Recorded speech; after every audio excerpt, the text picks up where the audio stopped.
আরে আরে, কিসের সাথে ধাক্কা খেলাম? উফ, কি যে ব্যথা পেয়েছি। আমি রাতকানা ঈগল কেন যে বিকেলের খাবার সংগ্রহ করে তাড়াতাড়ি আমার গুহাতে ফিরলাম না? রাত হওয়ার সাথে সাথে চোখে আর কিছুই দেখতে পাচ্ছি না। কোন দিকে যে যাই, কোন দিকে যে আমার গুহা, কিছুই তো বুঝতে পারছি না। এখন যে কোথায় বসে আছি তাও তো বুঝতে পারছি না। রাতকানা ঈগল যখন রাতের আধারে তার গুহার পথ খুঁজে না পেয়ে এভাবে আক্ষেপ করে কথা বলছিল, অন্যদিকে বনের অন্য প্রান্তে কালু কাকুলি তাদের বাসায় বসে ঝগড়া করতে থাকে। কালু, তুমি কি কোনো কাজকর্ম করবে না? এভাবে অলসতা করে সারা দিন রাত বাসার মধ্যে বসে থাকবে? ঘরে খাওয়ার মতো কোনো শস্যদানা নেই, এভাবে আর কতদিন চলবে? উফ কাকুলি, রাতের বেলা এভাবে চিৎকার চেঁচামেচি করো না তো। তুমি তো জানো আমি কাজ করতে ভালোবাসি না। তুমি নিজে শস্যদানা সংগ্রহ করে এনে খাও, না হলে এই বাসা থেকে বের হয়ে যাও। ওরে অকর্ম অলস কালু, আমার বাবার দেয়া বাড়ি থেকে আমাকে বের করে দিবি? না, আমি সহ্য করব না। তুই এই মুহূর্তেই আমার বাবার দেয়া বাড়ি থেকে বের হয়ে যা। ঠিক আছে ঠিক আছে, থাকবো না তোমার বাড়িতে। প্রতিদিন এমন চিৎকার চেঁচামেচি আর ভালো লাগে না। দূরের জঙ্গলে গিয়ে শুয়ে বসে দিন কাটাবো। এই বলে কালুকা কাকুলির ওপর রাগ করে বাড়ি থেকে বেরিয়ে যায়। এরপর উড়তে উড়তে ঈগলের সামনে এসে পৌঁছায়। ঈগলকে দেখে কালুকাক বলে, আপনি কে? এই বনে থাকার মতো কোনো জায়গা আছে? আমি হলাম কালু। আসলে আমার স্ত্রী আমাকে বাড়ি থেকে বের করে দিয়েছে। আমি হলাম রাতকানা ঈগল। তুই থাকার জায়গা খুঁজছিস কালু? আমি তোকে আমার গুহায় আশ্রয় দিব। তুই শুধু রাতের বেলা বনের পাখিদের বাগান থেকে ফলমূল চুরি করে নিয়ে আসবি। দুজনে সারাদিন গুহায় বসে খাবো। শুধু আশ্রয় দিব না, প্রতিদিন চুরি করার বিনিময়ে একটা স্বর্ণ মুদ্রাও দিব। ও বাবা গো, দারুণ অফার! স্বর্ণ মুদ্রাগুলো কাকুলিকে নিয়ে গিয়ে দেখাবো, বলবো যে আমিও উপার্জন করেছি। ঈগল দাদা, আমি তোমার সাথে থাকতে চাই। ঠিক আছে, তাহলে আমাকে এখন আমার গুহায় নিয়ে যা। এই বনের উত্তরে আমার গুহা। এক্ষুনি একটা লাঠি সংগ্রহ করে তোমাকে তোমার গুহায় টেনে নিয়ে যাচ্ছি। এই বলে কালুকাক আশেপাশে থেকে একটা লম্বা লাঠি সংগ্রহ করে নিয়ে আসে। তারপর ঈগল লাঠির এক পাশে ধরে আর কালু আরেক পাশে ধরে ঈগলকে তার গুহায় টেনে নিয়ে যেতে থাকে। অবশেষে কালু ঈগলকে নিয়ে গুহায় পৌঁছায়। উত্তরের বনের গুহার সামনে পৌঁছে গেছি। হ্যাঁ, আশেপাশের শব্দ আর গন্ধ শুকে বুঝতে পারছি এটা আমার গুহা। কালু, রাত তো এখনো কাটেনি। যা, তুই আমার জন্য ফলমূল নিয়ে আয়। আমি গুহার মধ্যেই বসে থাকবো। ঠিক আছে ঈগল দাদা, আমি এক্ষুনি চুরি করতে যাচ্ছি। তুমি আমার জন্য স্বর্ণমুদ্রা বের করে রেখো। এই বলে কালুকাক গুহা থেকে চলে যায় আর রাতের বেলা উড়তে উড়তে টুনির আম বাগানে এসে পৌঁছায়। বাহ, কত আম! টুনি তো দেখছি এবার আম বিক্রি করে বেশ লাভবান হবে। এদিকে টুনির আম চুরি করে নিয়ে গিয়ে ঈগলের কাছ থেকে আমি স্বর্ণ মুদ্রা পাবো। অলস কালুকাক খুব সহজে ধনী পাখি হয়ে যাবে। হা হা হা হা হা। যাই, রাত শেষ হওয়ার আগে তাড়াতাড়ি বস্তা এনে গাছ থেকে আমগুলো পেড়ে নিয়ে যাই।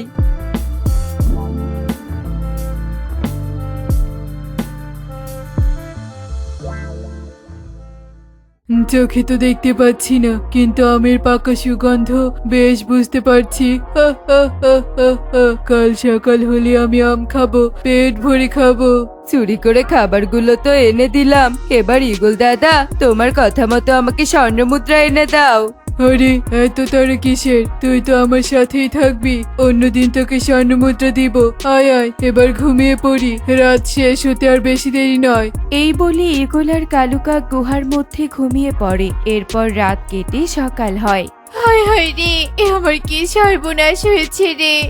আমার বুড়ো গাছ থেকে কে আম চুরি করে নিয়ে গেছে। আমার আম কোথায় গেল? হায় হায় রে! অনেক সাদামের, কাল আরো অনেক ফল চুরি করে নিয়ে আসিস। এভাবে গুহায় বসে বসে আরাম করে খাবো। কিন্তু ঈগল দাদা, আমার স্বর্ণ মুদ্রা কোথায়? কখন দিবে আমাকে স্বর্ণ মুদ্রা?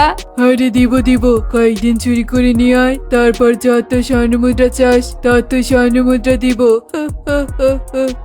আমি তো মিথ্যে কথা বলে বলে এই কালুর দ্বারা আমার খাবার সংগ্রহ করে নিচ্ছি। আমার কাছে তো কোনো স্বর্ণ মুদ্রাই নেই। বোকা কালু কিছুই বুঝতে পারে না।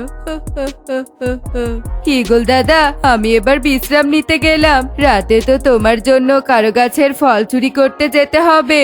হ্যাঁ হ্যাঁ কালু, তুই গিয়ে বিশ্রাম নে। কালু গুহার মধ্যে গিয়ে বিশ্রাম নিতে থাকে। এরপর বনে আবার রাত নেমে আসে। রাতের বেলা ঈগল রাত কানা হয়ে যায়, আর কালু কাক ঈগলের জন্য আবার ফল চুরি করতে বনের অন্য কারো ফলের বাগানে চলে যায়। এভাবেই বেশ কিছু দিন চলতে থাকে। একদিন, অনেক হয়েছে ঈগল দাদা, আমি আর প্রতিদিন এভাবে চুরি করতে পারবো না। আমাকে এবার স্বর্ণমুদ্রা দিতেই হবে। বিনামূল্যে আমি কষ্ট করে পরিশ্রম করছি, তুমি শুধু খেয়েই যাচ্ছ।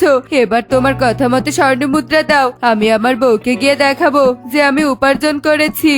কালু, ভুলে যাস না, আমি তোকে আশ্রয় দিয়েছি। আমার ওপর কথা বলিস? কান খুলে শুনে রাখ, আমার কাছে কোনো স্বর্ণমুদ্রা নেই। আমি তোকে মিথ্যে আশা দিয়েছি। কি করবি কর কি এখন।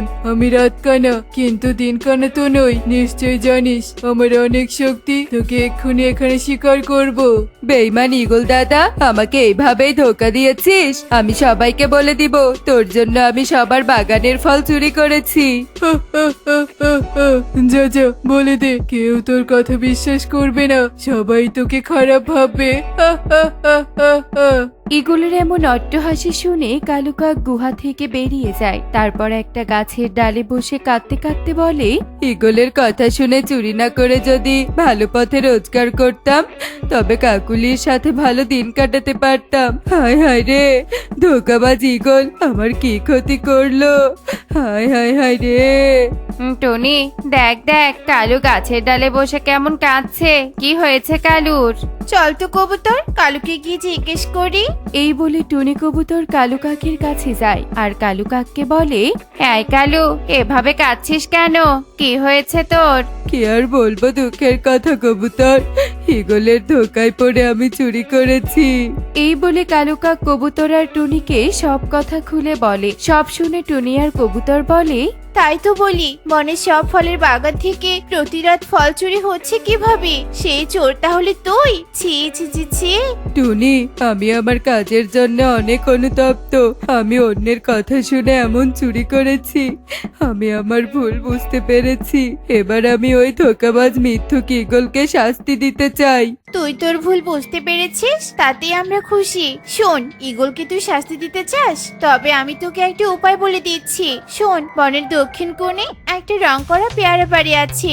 সেই ঘরের লোহার দরজা। তুই কোনোভাবে যদি ঈগলকে বোকা বানিয়ে ওই রং করা পেয়ারা বাড়িতে বন্দি করিস, তবে ওই স্বার্থপর ঈগলের শাস্তি হবে। হ্যাঁ হ্যাঁ, আমি ওই ঈগলকে এই শাস্তি দিব। এই বলে কালু কাক আবার গুহার মধ্যে যায় আর ঈগলকে বলে, ঈগল দাদা, আমি তোমার সাথে সব ঝগড়া মিটমাট করে নিতে এসেছি। আমি তোমার কাছেই থাকতে চাই। এই তো বুঝতে পেরেছিস, যা তোর সুবুদ্ধি হয়েছে। ঈগল দাদা, চলো, আমি তোমাকে বনের দক্ষিণ কোণে নিয়ে যাব। সেখানে একটা রং করা পেয়ারা ঘর আছে। ওই ঘরে অনেক মাছ মাংস রেখেছি। চলো, তুমি ওইসব মাছ মাংস খাবে। তাই নাকি? চল চল, আমাকে নিয়ে চল। কালু ঈগলকে নিয়ে বনের দক্ষিণ দিকে যায়। সেইখানে গিয়ে রং করা পেয়ারা বাড়ি দেখিয়ে কালু কাক ঈগলকে বলে, ওই যে ওই পেয়ারা বাড়ি আছে না, যাও ওই পেয়ারা বাড়িতে ঢুকে পড়ো।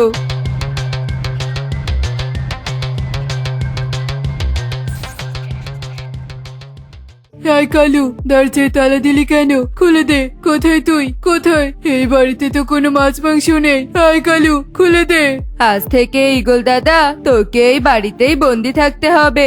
তুই তোর স্বার্থের জন্য আমাকে দিয়ে চুরি করিয়েছিস, এর শাস্তি তোকে পেতেই হবে। আমি আমার ভুল বুঝতে পেরেছি। এবার অলসতা ছেড়ে রোজগার করব আর কাকুলির কাছে ফিরে যাব। তুই তোর স্বার্থের জন্য এখানেই বন্দি থাক। এই বলে কালু কাক সেখান থেকে চলে যায়। ঈগল রং করা পেয়ারা বাড়িতে নিজের ভুলের জন্য আফসোস করতে থাকে।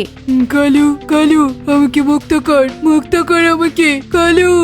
এমনই সব মজার মজার শিক্ষণীয় টুনি পাখির গল্প পেতে আমাদের সাথেই থেকো। আর গল্পটি কেমন হয়েছে তা কমেন্টে জানাতে ভুলো না কিন্তু। Bye bye.